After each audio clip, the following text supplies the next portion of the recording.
Hi, welcome to HowtoDandD. My name is Fred Wheeler and today I want to talk about Dungeons & Dragons, specifically Dungeons & Dragons 5e and the Barbarian.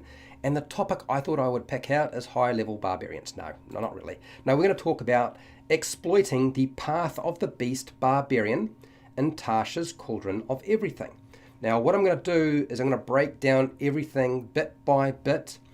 You will have to pay attention because there are lots of things I'm going to talk about that actually add to your game and aren't necessarily completely obvious when you look at the description of the abilities or features in the book or in the rules for Path of the Beast. So there are a lot of things that you have to sort of read between the lines, and there's a bit of maths involved to try and figure out which is your better option. So what I thought I would do is start at the very beginning. Barbarians who walk the path of the beast draw their rage from a beastial spark burning within their souls. That beast bursts forth in the throes of rage, obviously, physically transforming the barbarian. Such a barbarian might be inhabited by a primal spirit or descendant from some sort of shapeshifter. You can choose the origin of your feral might or determine it by rolling on the origin of the beast table. I don't like the idea of personally rolling on a table, but you can do that, and there is a table obviously available to do that with. So let's have a look at it. One of your parents is a lycanthrope, and you have inherited some of their curse. You are descended from archdruids and inherited the ability to partially change shape. A Fey spirit gifted you with the ability to adopt different bestial aspects. An ancient animal spirit dwells within you, allowing you to walk this path. Essentially, what we're looking at is playing Wolverine. I think that's really where this was going. I think it's a smart move by Wizards of the Coast. I think this is actually quite a fun subclass with appropriate flavor and mechanics that generally makes sense. So I'm going to break all of that down very, very slowly because there's a lot you can miss. I would say this though, Path of the Beast might not be as formidable as Path of the Totem Warrior with the bear option. The fact that you can have resistance to every type of damage apart from psychic is a big deal in my opinion, but Path of the Beast is still impressive. In fact, I think I like this subclass more than the Totem Warrior, just because we see the Totem Warrior so often anyway. So the first ability, Form of the Beast. You get that at 3rd level. When you enter your rage, you can transform, revealing the bestial power within you. Until the rage ends, you manifest a natural weapon. It counts as a simple melee weapon for you, and you add your strength modifier to the attack and damage roll when you attack with it as normal. And obviously when you're making these attacks, you'll also add your rage damage modifier as well. You choose the weapon's form each time you rage, so you don't have to pick the same one. There's a lot of versatility there. The first one I want to talk about is the bite. Your mouth transforms into a bestial muzzle or great mandibles, your choice. It deals 1d8 piercing damage on a hit. Once on each of your turns, when you damage a creature with this bite, you regain a number of hit points equal to your proficiency bonus, provided you have less than half your hit points when you hit. Okay, so when are you going to actually use the bite? The bite is useful when you are dangerously low on hit points. Obviously you have to be less than half, but I would say near the point where you're going to go down and you need to regain a few hit points, and that would actually make a difference by gaining just a few hit points back. You're not going to get a lot because it's only your proficiency bonus. It's going to be a bit more useful at higher levels, but at higher levels damage is usually a lot higher because the monsters you're fighting are more powerful. They do a lot more damage than lower level monsters. You're not going to use the bite very often. It's one of those things where it might be good if you can link it in with something else, like one of the other races that are available in the game. But other than that, the bite's not a terribly useful tool, unless of course you've got something that you can do in terms of, like, say, maybe a grab. Grappling might be useful if the Dungeon Master will allow you to do that, that is. Next one, claws. Each of your hands transforms into a claw, which you can use as a weapon if it's empty. So you can't have anything in it. You can't be holding a weapon in your hand. You can't be holding anything else. It deals 1d6 slashing damage on a hit. Once on each of your turns, when you attack with your claw using the attack action, you can make one additional claw attack as part of the same action. So what has that done? Essentially, the claws are extra attack at level 3. Yes, and it's better than two-weapon fighting. You don't have to worry about trying to pick up a fighting style of any kind, which you couldn't do unless you were to multi-class, and you don't really want to necessarily pick up a feat. You're not necessarily going to get access to a feat that early on. So this is actually a very good feature. One of the things, I did the maths, and I think this feature will probably do more damage than any other option you might try to pick up. Going two-weapon fighting with light weapons, unless you have the right fighting style or a feat, you're never going to do as much damage as this. You are definitely not going to do as much damage if you have a two-weapon or two-handed weapon, such as a long sword or a great axe. And the simple reason is you have the potential to hit with 2 attacks. The 1d6 isn't the big deal. Who cares about that? It's the fact you're adding your strength modifier and your rage damage modifier as well to every single attack. That's where it makes the big difference, okay? Because you're going to be using that twice, provided you can actually hit. So it's important to ensure that you can do that. The other thing that I think a lot of people haven't completely clicked onto, and the claws mean that you are able to hold items. You can actually hold something. You can hold a weapon. You could then drop the weapon if you don't want to use the weapon, or you could use it. You can access something like a healing potion from your pack with your claws, which you can't normally do if you have a weapon in your hand and you're wearing a shield. It also means, yes, you can wear a shield and you use your claws, but you can also access something. And potentially you could also use your tail to access something from your pack, or hold something with Dungeon Master discretion. I think a few Dungeon Masters will say no, but I think a lot of Dungeon Masters will say yes, you can. I like this. I think this is probably the one that a lot of people are going to go to more often than not. But it does get better because there are more things you can use. The tail. You grow a lashing spiny tail, which deals 1d8 piercing damage on a hit and has the reach property. Oh my gosh, there's so many things you can do with this. If a creature you can see within 10 feet of you hits you with an attack or an attack roll, you can use your reaction to swipe your tail and roll a d8, applying a bonus to your AC or armor class equal to the number rolled on the dice, potentially causing the attack to miss you. So when you roll a d8 or an 8-sided dice, on average, you are adding between 4 and 4.5 more points onto your armor class. Okay? Obviously, a half means nothing. I'm just talking in terms of averages. So anywhere between 4 and 5 is going to be added to your armor class. And for a barbarian, that's a big deal.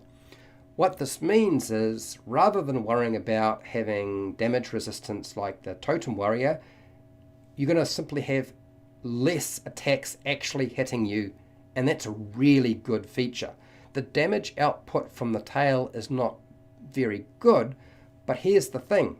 You can hold a weapon in your hand and make attacks. So if you want to have that two-handed weapon, the great sword or the great axe, you can still do that and still have the tail available to block incoming attacks. And that actually makes it really good. There are other things that make this thing my favorite feature. The tail's 10-foot reach is great for a medium size or a large monster that does not have reach, okay? anything that doesn't have extended reach beyond 5 foot. And if you have reach and they don't have reach, that means you can make attacks when they can't. You don't have to necessarily be within 5 foot. You can be 10 foot away and still make an attack against them. But also on top of that, it is possible for you to make an opportunity attack, because it still allows you to make an opportunity attack with your tail, because that's a threatening area. So that is actually really useful, particularly for something like enemy who are moving around behind the front line and trying to get into position. And if they move around, that's really played into your feature pretty well. The tail can be used consistently to deflect attacks every round with your reaction, compared to something like an opportunity attack, which doesn't really present itself that often. Reactions aren't normally a resource that we use in the game. They come up very rarely, and therefore suddenly the tail is going to be using that resource pretty much every single round, because you're a barbarian. The chances are you're in the front line. Also, on top of that, the claws, the tail, and the teeth will help you intimidate a creature. I think that a Dungeon Master will more than likely allow you to have advantage on any kind of intimidation check or charisma check with a creature, so you can just scare them off and you won't even have to worry about fighting them. The other thing is the claws will allow you to grapple a monster while you have natural weapons available to use if you want to make attacks, and you could potentially grapple with the tail if you wanted to as well. And I think that is just downright impressive for any kind of feature in the game. This is why I would have to say this is one of my favorite features for this subclass. The other thing is, if you have natural weapons, it means you can't be disarmed. If somebody tries to knock your weapon out of your hand or take your weapon off you, they can't do that. It's attached to you. And on top of that, you still have weapons available to use if you lose your standard weapon. If you are using a standard weapon, whether it be single-handed or double-handed, it doesn't matter. So if you get, say, thrown into prison, you still have a weapon you can use to attack with. You don't have to worry about having all your stuff in your pack. In fact, this is the kind of subclass that really doesn't need to worry about carrying a lot of stuff with them. Really, they are the toolbox, and I love the fact that Wizards of the Coast has made something like this. Let's move on to the second feature, which is by far my favorite. This is my favorite aspect because it's not always about combat. Beastial Soul. You get this at 6th level, and the feature is like unbelievable, the amount of things you get that are useful in the game of Dungeons and Dragons. The feral power within you increases, causing the natural weapons of your form of the beast to count as magical for the purpose of overcoming resistance and immunity to non-magical attacks and damage. Now, who gets this? Who gets anything like this at level 6? The monk. It's one of the biggest issues that a lot of the melee or martial characters or classes have, is not having a magical weapon. Now, you could say, well, by level 6, they're probably going to have a magical weapon, unless, of course, their dungeon master is being, a dick or something like that. But, seriously, this is a really good feature. It is certainly in line with one of the other classes, but I still think it is not to be overlooked. It is a very good feature. You can also add your form to help, you can also alter your form to help you adapt to your surroundings. When you finish a short or long rest, choose one of the following benefits, which lasts until you finish your next short or long rest. Okay, so you can change it out in an hour, which is really useful. So first feature, you gain a swim speed equal to your walking speed, and you can breathe underwater. Breathing underwater is a big deal. You gain a climb speed equal to your walking speed, and you can climb difficult surfaces, including upside down on the ceilings, without needing to make any kind of ability check. This is fantastic. When you jump, you can make a strength or athletics check and extend your jump by a number of feet equal to the check's total. Now that's not going to mean whatever you roll on dice, that's how many feet you jump. This extends it beyond what you normally would be able to jump. Okay, so a long jump, if you have a strength of 10, you can jump across a space of 10 foot without rolling any dice. Okay, you just do it. As long as you have a running jump, that's fine. A strength of 15 feet, you can cover that, no check required. This extends that again by making this check. This is really good. You can make this special check only once per turn, and the chances are you're not going to be using this in combat anyway, so who cares? You're probably going to use something like this outside of combat, although I suppose you could use it in combat. Okay, so I want to go through pretty much all of this because this is the feature that excites me the most, and I know for people who are more into combat they won't get that, but let me explain please. So players getting a magical attack with natural weapons is far better than hoping to find some sort of magical weapon through your adventure and exploration. And there isn't a barbarian subclass that would normally get something like this. This is the only one that I know of that gets access to magical weapons, and you're doing that at level 6, and they're not dependent on the dungeon master being kind or accidentally finding something or being resourceful enough to find exactly what they were looking for. Finding exactly the type of magical weapon you want for your barbarian is often very difficult, and you kind of get what you get. Okay, the other thing is the swimming speed and the breathing underwater. I would like to point out that none of that is concentration. There's no concentration at all. It lasts as long as you want. There's no time limit. Because it's not a spell, it can't be dispelled. The feature is better than the spell water breathing in many ways. Now I know water breathing allows you to apply it to more than one individual, but this is one individual who does not need this, okay? Not at all, and it's going to last so long, and there are lots of things that they won't need to contend with. Where would you use something like this? I think breathing underwater is going to be really useful for an underwater or nautical campaign. Any kind of campaign that's underwater or nautical. Now they don't come up that often, but it allows you to explore that location freely, and you can fight underwater and not have to worry about holding your breath or having somebody cast a spell on you, so you can breathe underwater. These are all good things, really good things. And having a swim speed, one of the sticky points for being underwater is the fact that you really can't move very fast. Barbarian's not going to be restricted by that at all.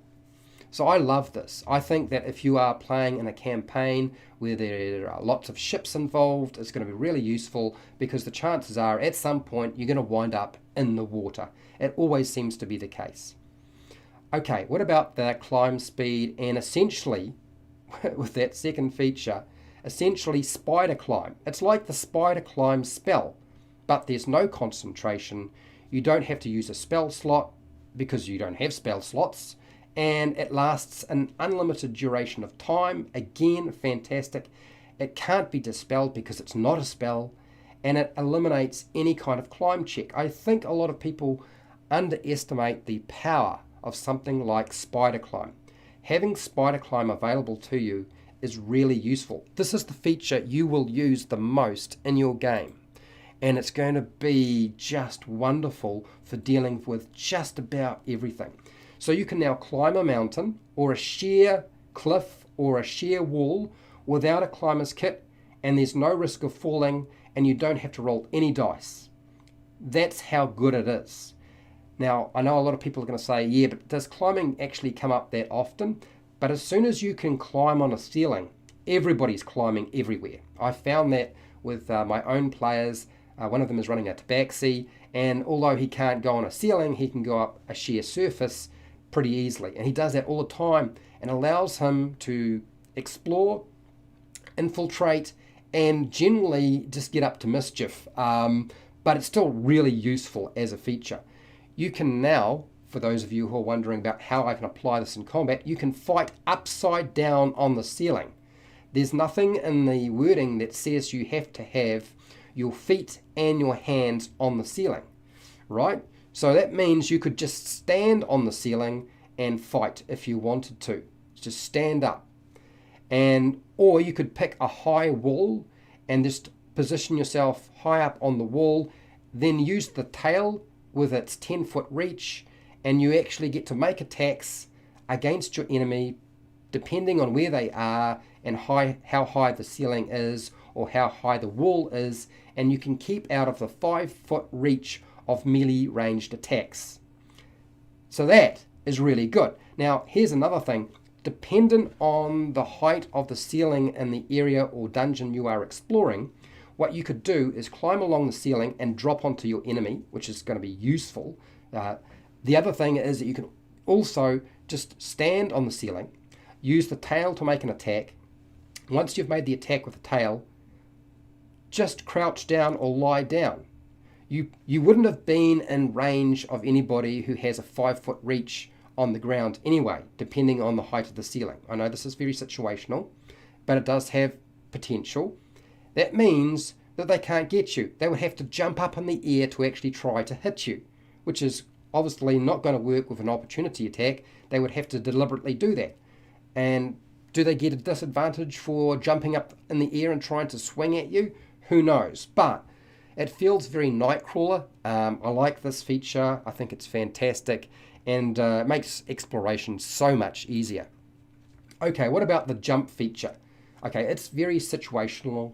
Yes, there are situations where it will come up, but it won't come up very often. But it does fill out the athletics nature of the Barbarian now, because it's now very much about doing everything athletically and doing it well. The jump ability has no time limit. It can't be dispelled yet again. There's no spell involved that you have to cast. No concentration. It is going to be far better than any spell that you could cast. I love this feature. I think it's wonderful. All of these features provide the ultimate toolbox of flexibility in combat, but more importantly, not so much combat, exploration. And exploration is a huge part of Dungeons and Dragons. You are now an expert in getting anywhere. There's nobody in the party who's going to be able to get somewhere better than you, as far as I can tell. The only feature it doesn't have is the ability to move across difficult terrain without being hampered. That's the only time that this particular class is not necessarily going to do as well as, say, something like a ranger in their favoured terrain or something like that. And there are other classes that can move across terrain without being restricted.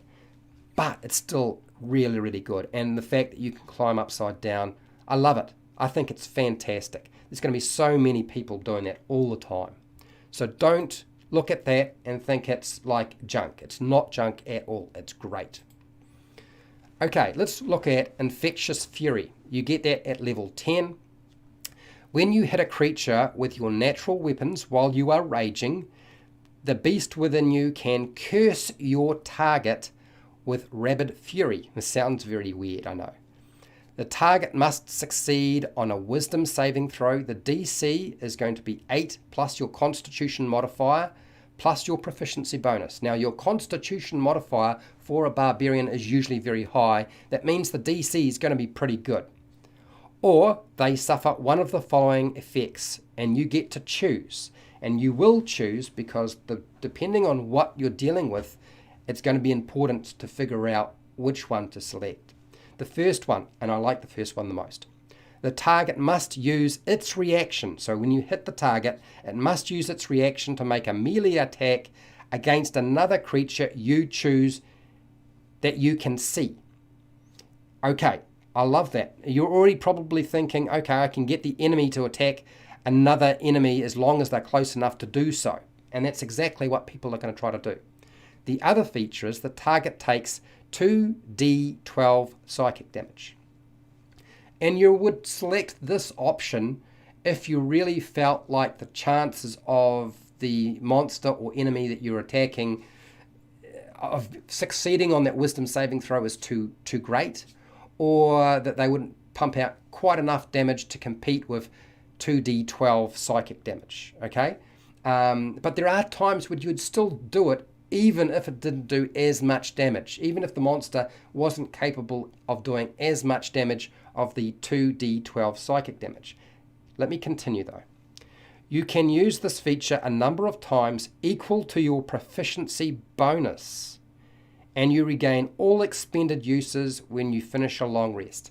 Now here's the thing. Most groups are running between maybe 1 combat and then long resting, or 2 or 3 combats and then long resting. Okay, that's the normal pattern for most adventuring groups, and I know this because I did a survey not so long ago. Why is this really useful? Well, it does a lot of damage. If the enemy is a big hitter, like a giant or a dragon, it's going to do a bucket load of damage if you can get them to attack another ally that's close by. You can also supernova with this feature and multiple attacks. You will have multiple attacks, more than likely at this point. You will have extra attack. If you take the claws, you're going to have even more attacks. That means that you can apply it to every single attack that you make, provided it does not exceed your proficiency bonus, which will be quite high already. And you can do that in a single turn, finish the fight off really quickly, and then ask the group, let's take a long rest, get it all back, and do it all over again. Okay? That is extremely useful to you. Why is it extremely useful to you? Well, it's that first feature. It's going to cause utter confusion. This will cause a lot of confusion for your enemy that you are fighting if they start attacking each other. And yes, it is very much dependent on Dungeon Master discretion, but I think most Dungeon Masters will go along with this if this is being played at your table. Because this is very much the whole idea behind it. Can you imagine once you start doing this, one of the enemy has been attacked by an ally and suddenly, well, do they attack the party now? Or do they attack their ally who suddenly just bashed them? I think it's going to be a lot of fun. It's going to cause a lot of chaos. You're going to love using this thing. I love this feature. It's wonderful. You can also force the enemy to use their reaction if you use the first feature so that they don't get an opportunity attack. It's not available, and that means you can now move past them and move to the real target, which will be in the back line. And that's a very useful feature to have, particularly when you're dealing with any kind of battle at higher level, because there's usually some sort of spellcaster sitting in the back line or some other creature or monster who can do an awful lot of damage to you, and you can now get past that front line, provided there isn't a wall of them. You don't have to worry about those opportunity attacks if you can force them to use their reaction, and this will do it. This is better than most subclass features of the same level, in my opinion. I think this is an incredible feature. Now, the other thing to remember too is because you can apply it to the target that you strike, and if you strike multiple targets, right, and they have to make a wisdom saving throw, you could just use the damage. 2d12 psychic damage every time you use it. That's a lot of damage in just one turn. That's a bucket load of damage. And it does stipulate when you hit a creature, it says nothing about only getting to use it on one attack or any kind of restriction like that. So that means you can definitely supernova with this thing. And more than likely, most people will. Okay, the last feature, Call the Hunt. You get this at level 14. The beast within you grows so powerful that you can spread its furious nature to others and gain resilience from your joining your hunt. So basically, you're going on the hunt. You're got to the point where you are now infecting your own members with this bloodlust, I guess. When you enter your rage, you can choose a number of other willing creatures you can see within 30 feet, and it has to be equal to your Constitution modifier with a minimum of 1 creature, you gain 5 temporary hit points for each creature that accepts this feature. Who's not going to accept it?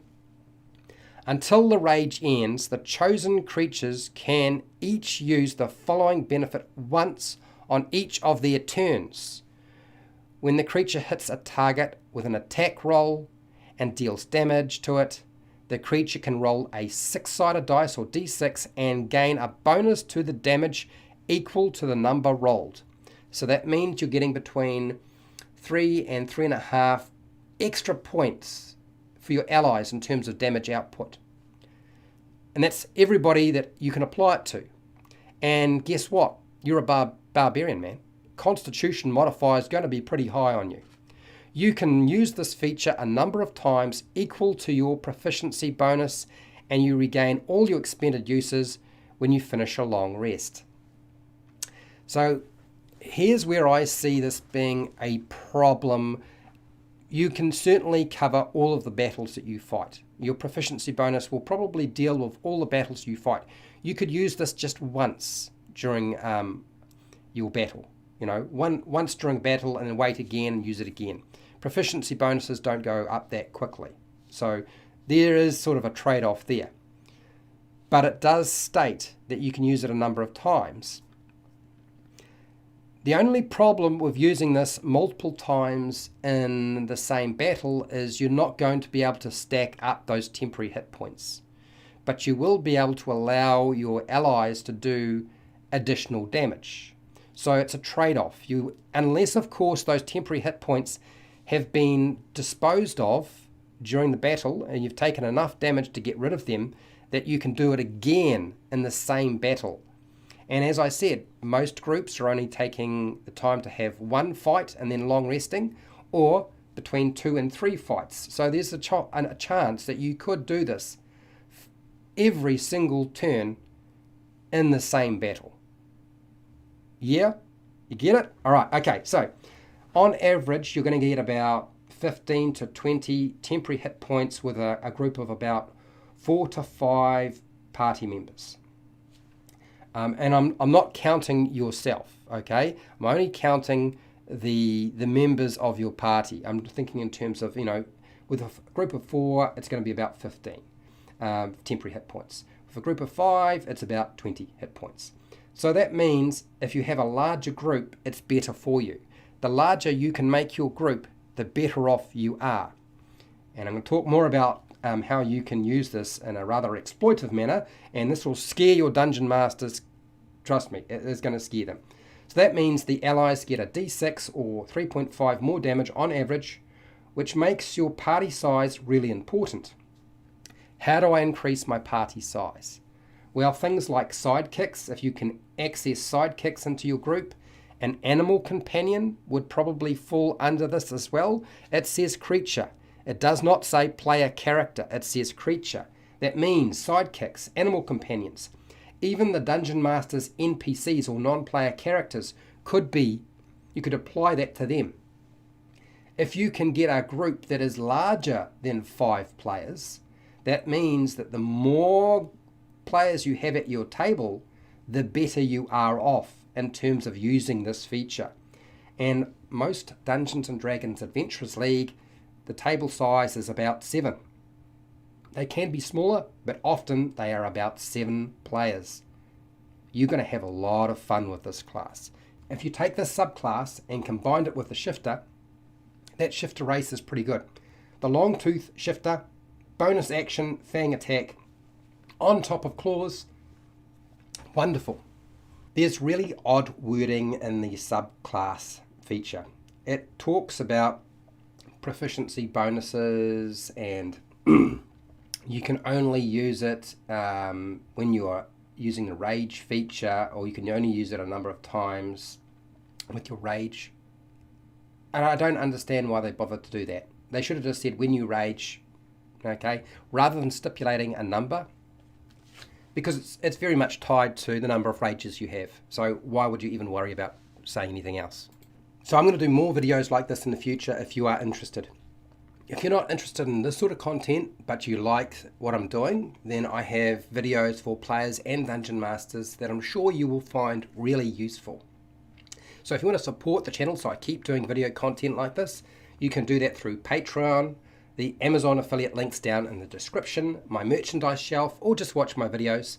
Make sure to share, like, and subscribe, hit the bell button to be notified when I go live and when I publish new videos. And hey, till next time, keep rolling those 20s.